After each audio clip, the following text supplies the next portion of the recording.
So I had a thought here with getting the zombies to kind of maybe track the player better, and then I was like, well, we don't necessarily need to waste resources making them, smarter necessarily with the zombies. We can just kind of cheat a little bit and do what Call of Duty does. We can kill the zombies if we're too far away from them, and then respawn them closer to the player if you get a certain distance away. So if you're really, really far away, instead of the zombie like having to try to navigate, the closest distance, sometimes things get a little bit, wonky, and they can do weird stuff or get stuck in places if you have like a really like highly detailed 3-tier map and stuff like that. So I was like, well, I mean, they're already getting the closest player, so there's got to be a way for them to know how far away the player is, and they do because it chases player based on distance, and it will get the closest player. So I thought, okay, if we're constantly updating chase player, it's constantly hitting this update chase player, then let's just do it here. And what you can do is you can look in here and find a closest distance. You can drag that out, right? You can get a copy of it just like I have here, and come off of that, do a greater equal like this. And for some reason I thought this was using just like standard units. I don't know exactly how, or like I didn't really go too deep in this array for closest distance and how this is necessarily being calculated, but for some reason this has to be like an absurdly high number to function properly. If you do like 10 or even like 5,600 or 56,000 units, it's like they die within 20 feet of you exiting their range. So I'm at 6 million right now. It seems to be a pretty decent distance based on how big your map is. So you can just get the closest distance, get a copy, and I'll try this with multiplayer too. It just should be the same because we're still gonna be within the distance of a player. But you can branch off of this like that. And if it's true, cast to your gameplay GM, and then on your object, just get game mode. But you definitely need to cast to your main gameplay here, because we're going to be using get this calculate closest spawner and some other information. We do need to decrement how many zombies are alive, but we don't want to decrement how many zombies are left for the round and how many zombies have spawned. Well, actually, we do want to decrement how many zombies have spawned, not add to how many zombies have spawned. So you can come out of your gameplay GM right here and type in zoms spawn counter.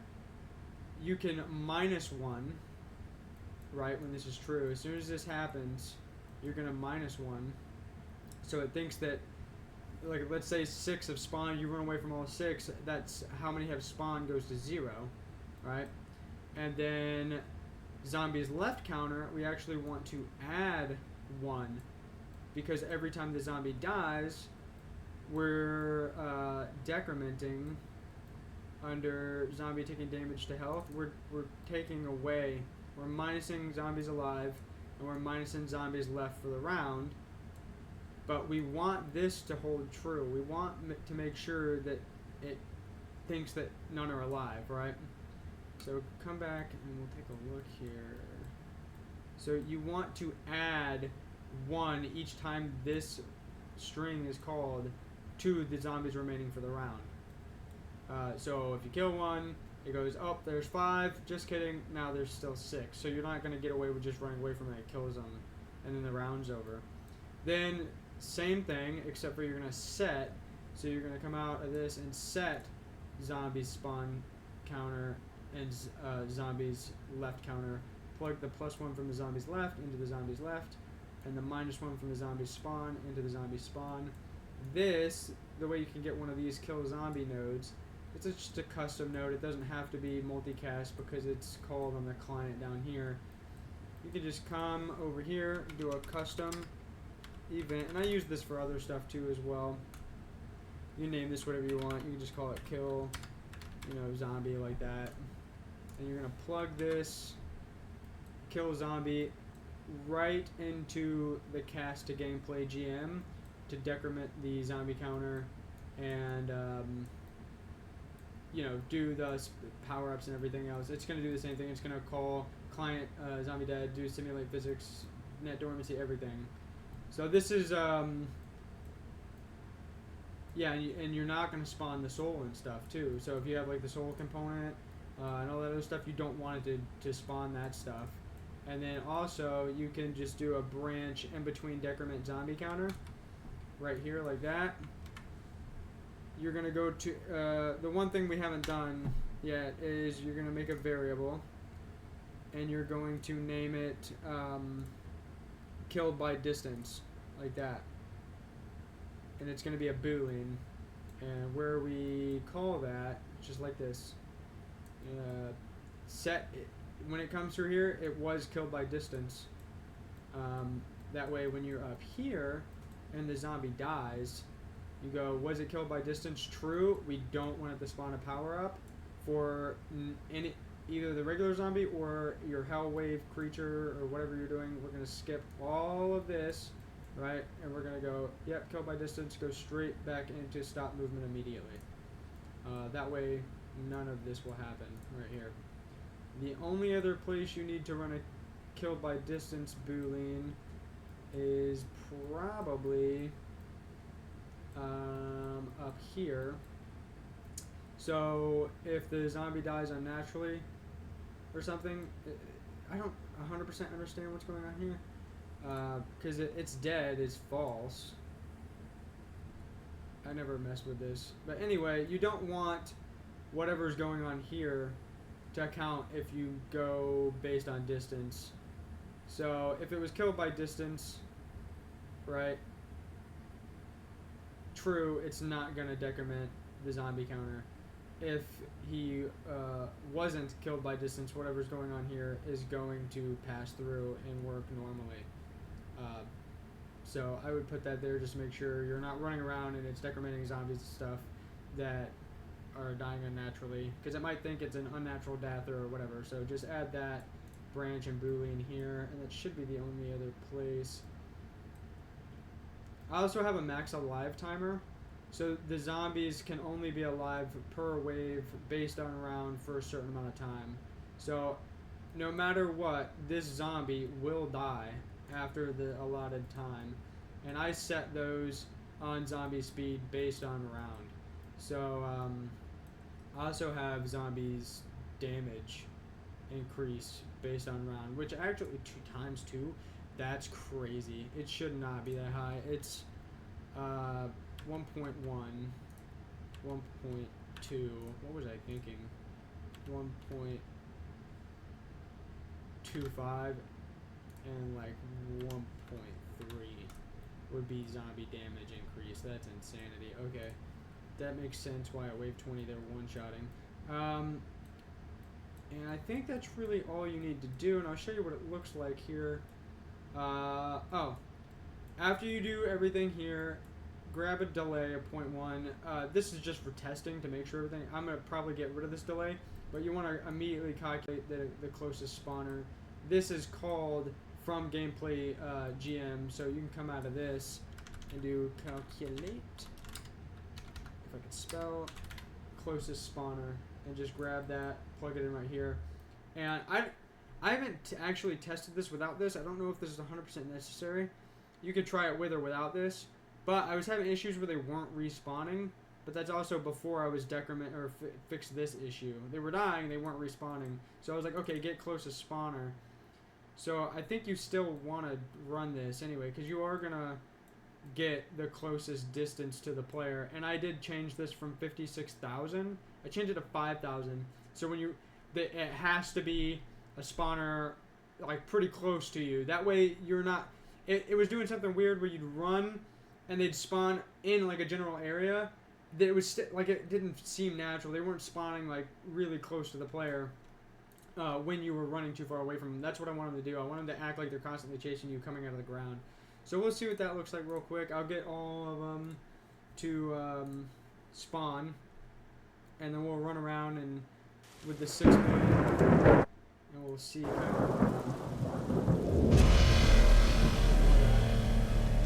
of testing things. So we'll get them all kind of spawned. And let's see, even if I'm here in the middle, there's a spawner over there, a spawner in there, and a spawner in here.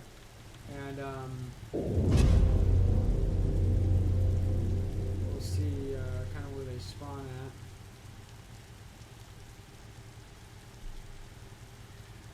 Alright, so one spawning there, one spawning there. And I'm pretty sure there's one or two. Well, maybe not. Maybe they all spawned over here. You can see 4 zombies are alive right now. Alright. We have all 6. Alright, they're all up. So we'll kinda get them to follow me over here. We don't want to get too far away. Sometimes.